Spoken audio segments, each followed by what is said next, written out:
Quem que abriu o mar? Moisés. Aí tá certo. E aí tem a história lá que Moisés chegou, e aí na Bíblia tá lá escrito que, tipo assim, subiu um paredão de água e aí eu fico assim na minha cabeça, falo assim, eu não creio que tenha sido assim. Que ele chegou lá, subiu o paredão de água, abriu o caminho perfeito, os peixes congelou e ele passou. Eu creio que talvez a maré estava baixa e eles passaram. E isso era um milagre pra época, e por que não?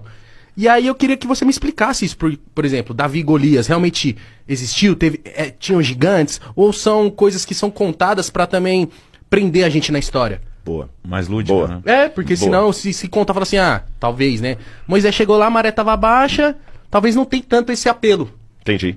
Eu vou responder isso em 3 níveis, só que antes eu quero me desculpar com o público e aproveitar a deixa que eu esqueci, eu ia trazer para vocês, mas tá a promessa aqui no ar, a galera toda tá ouvindo, tá vendo. Já tá Eu vou dando mandar pelo desculpinha. correio, eu escrevi um livro que o título é O Ceticismo da Fé, porque às vezes é preciso Esse livro é duvidar para ótimo. crer. E eu vou mandar para vocês aqui, só para você entender como é que eu fico à vontade com perguntas, tá bom? Agora sua pergunta é proposital, eu vou até potencializá-la mais. Há histórias muito estranhas na Bíblia, uma virgem que deu à luz a um menino, um Jesus que andou sobre as águas, que Multiplicou pães. Parece história do X-Men, Sim. né? Ou misturado com DC Comics, alguma coisa assim. Mas vamos lá, nós temos 3 maneiras de responder isso. Letra A, considerar que tudo é um mito mesmo, como você falou. E há acadêmicos que falam que tudo é um mito. Por exemplo, você tem a escola alemã, que tinha um camarada chamado Rudolf Bultmann, que era um dos expoentes, como outros também, Raimaros, que diziam que Jesus era apenas um mito, e eles faziam a diferença entre o Jesus histórico e o Cristo da fé.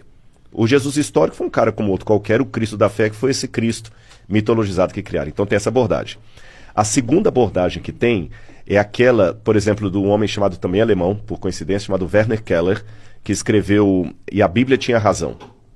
Onde ele fala, não, os milagres aconteceram, mas foi isso. O Mar Vermelho tem uma época que a água fica mais baixa mesmo, eles passaram por ali e tal, e o camarada deu um enfeite, né? É como se eu contasse assim, na hora que eu tava vindo pra cá, rapaz, um cara ia me assaltar, mas na hora, não aconteceu isso, Não, né? claro. Na hora que iria me assaltar, passou uma moto correndo e ele correu.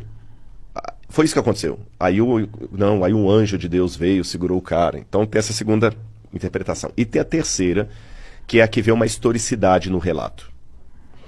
Eu sou da terceira linha, que eu vejo uma historicidade no relato por várias questões. Letra A. Quando você compara analiticamente o texto da Bíblia com o texto da mitologia do passado, as técnicas não são as mesmas. Porque é É um estilo literário diferente. palavreado que já não se usa hoje. Mesmo pra época. Sim. Porque na época tinha mito.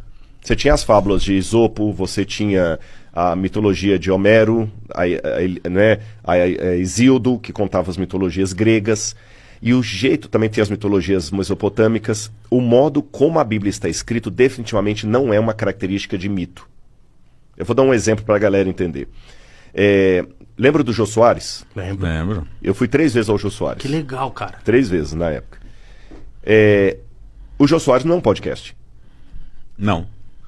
Aí se no futuro alguém falar, não, o Jô Soares era um podcast, alguém que conhece vai falar, não era porque era uma entrevista, o podcast também era, mas o podcast tem essas e essas e essas características que o Jô Soares não tem. O Jô Soares tinha pauta, podcast não tem pauta. O Jô Soares era controlado o tempo, podcast não é, tinha edição. Então você sabe diferenciar um podcast de um talk show. Porque eu vivi essa época. Você vê essa época. Tá. Hoje, eu como arqueólogo, fazendo uma análise da literatura do passado, eu digo, literatura de mitologia tem características que a Bíblia não tem. Tá. Olhando pra cá parece a mesma coisa, igual alguém do futuro, é tudo entrevista. Não é, tem diferença. Então essa sua terceira linhagem, você acredita que aconteceu o quê? Vou colocar do Êxodo, por exemplo. Alguma coisa realmente fantástica aconteceu. Eu não acredito na ideia que a água baixinha, porque a Bíblia fala que o exército de Faraó foi afogado depois pelas águas. Sim. Então, se foi água baixinha, como é que essa água baixinha? Aí o milagre fica pior ainda, né? Então, o que acontece? Quando eu saio da Bíblia e vou para a cultura egípcia e eu encontro alguma coisa, encontro. Vou dar alguns exemplos para vocês. Muita gente pensa erroneamente que o faraó do Êxodo era Ramsés. Até o filme da Disney mostra isso, por causa de uma passagem da Bíblia meio anacrônica lá. O faraó do Êxodo tem tudo para ser Tutmoses III. E quando o faraó morria, eles desenhavam na tumba dele várias áreas do Amduat. O Amduat é o seguinte, quando vai para o paraíso, na visão egípcia, você passa por 12 estações na barca solar. Até chegar ao paraíso. até chegar ao paraíso. Aí você passa por Osíris, primeiro por Anubis, depois pelo deus Tote, pela deusa Maat, até chegar em Osíris e volta. É Como se fosse, entre aspas, uma tela de videogame mesmo? uma tela de videogame, que você vai passando de fase. Isso. Bingo. Aliás, tem até o Stargate, era baseado nesses portais. Então, quando você vai na 12ª oração da Amduat, apenas está isso no túmulo de Tutmosis III. Ele pede estranhamente que os deuses protejam a multidão de soldados que morreu afogada por seguir sua carne e não teve condição de ser sepultada. O Nilo não dava inundação para matar afogado uma multidão inteira. No Egito, no delta do Nilo, não chove. Até hoje. E você tem, inclusive, os desenhos lá da água com os cadáveres todos lá. Sério? Aham. No desenho na parede. Ele está testemunhando que um exército Morreu afogado. morreu afogado. Outra coisa curiosa é quando a tumba de Tutmosis foi encontrada, Victor Loré, que era o arqueólogo que encontrou, viu que o túmulo estava intacto. Só que quando abriram o caixão, o sarcófago, a múmia que está sepultada no lugar de Tutmosis III era um rapaz de 20 anos, aproximadamente. E o faraó morreu com 50 e poucos anos. Oxi. Vixe. Então, por alguma razão, os egípcios mumificaram um outro corpo no lugar do faraó. Por quê? Explicou Você isso? sabe? A Bíblia fala que o faraó morreu nas águas do mar com seu exército. Ah, e eles não Então, eles queriam dar o braço a torcer. Exatamente, não tiveram nenhum corpo para recolher de lá.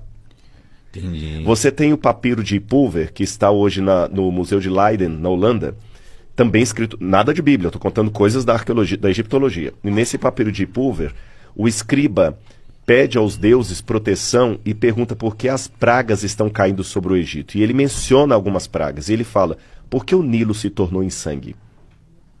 Por quê?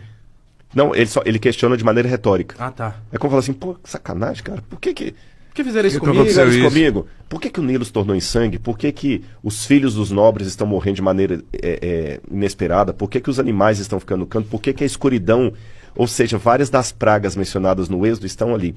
Então, fazendo uma correlação, eu tenho um testemunho fora da Bíblia do que o que a Bíblia falou é verdade. E contado por inimigos da Bíblia. Tá certo?